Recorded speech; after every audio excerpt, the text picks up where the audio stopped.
Welcome to Cambois Primary School in Blythe. This film is about how our staff have worked with art facilitator Sophie Crocker to embed creative thinking and learning into every part of school life.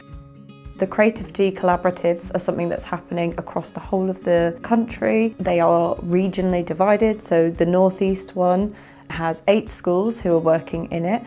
Each school was asked to identify a small inquiry that they would like to start with about creativity in their school. In terms of specific skills, so there were 5 habits of mind, and this school has particularly identified persistence as one that they want to look at. So we've been having a lot of discussion around where opportunities to develop persistence might be within those lessons, where it's already happening and where we could add to things. But alongside that, each member of staff has been asked to identify a second habit of mind that they feel most needs development within their classroom. Developing persistent learners, but developing kind of like independence as well. Learners who can approach a subject, approach a task, approach a project, and be very much self-reliant as they work through it. So in today's lesson, for example, it wasn't something that I'd really planned for, but it was I'd very much focused on the imaginative and the collaborative side of the sub-habits. But actually, as that lesson went on today, I found that all of the little groups were kind of leading themselves through that task and deciding what slogans they were going to advertise on the side of their white elephant. They were deciding how they were going to use the paper to act as the graffiti. So that was on a 1 lesson scale, but on a larger scale, ultimately that's what I'd like to see the children doing.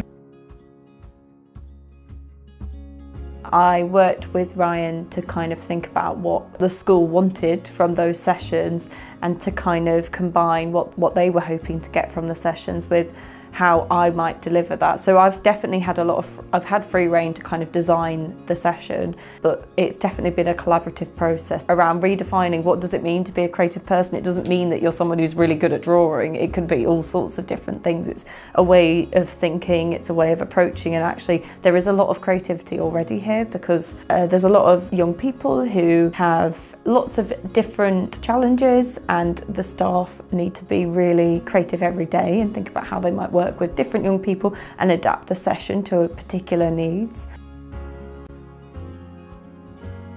She's been very open and listening to what everyone's got to say, and lots of the teachers and the teaching staff are all on the same page, which is quite helpful. So the first session we sat in the hall all together and we kind of thought about creativity and where we thought what creativity was and where we thought perhaps we were creative and where we needed to improve, and then she took that onto board and then ready for the second session, which was last week, and we looked at our lessons. So we had a lesson reflection and what we can do and what areas of the creative habits of mind we included, where we need to develop.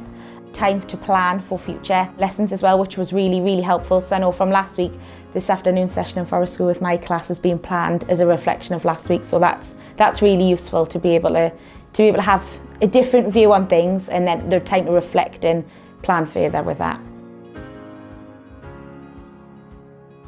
From the whole process, we've become a more self-reflecting practitioner, and when you break down your lesson and look at the subcategories within the habits of mind, it really makes you tailor kind of each child's need and think how you're truly going to improve that area you're focusing on. So for example, we're focusing on persistence. So through my French lessons, I've been able to really plan in activities based on persistence, and we've been able to reflect as staff together about like each lesson we've done and how we're truly implementing this.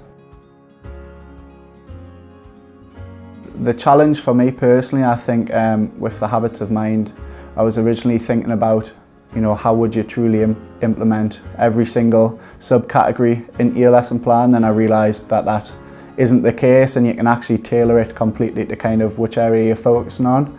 Another challenge I found was kind of the emotional support for the children and how that fits into this habit of mind cycle, which is something we're trying to kind of plan in on the side of this.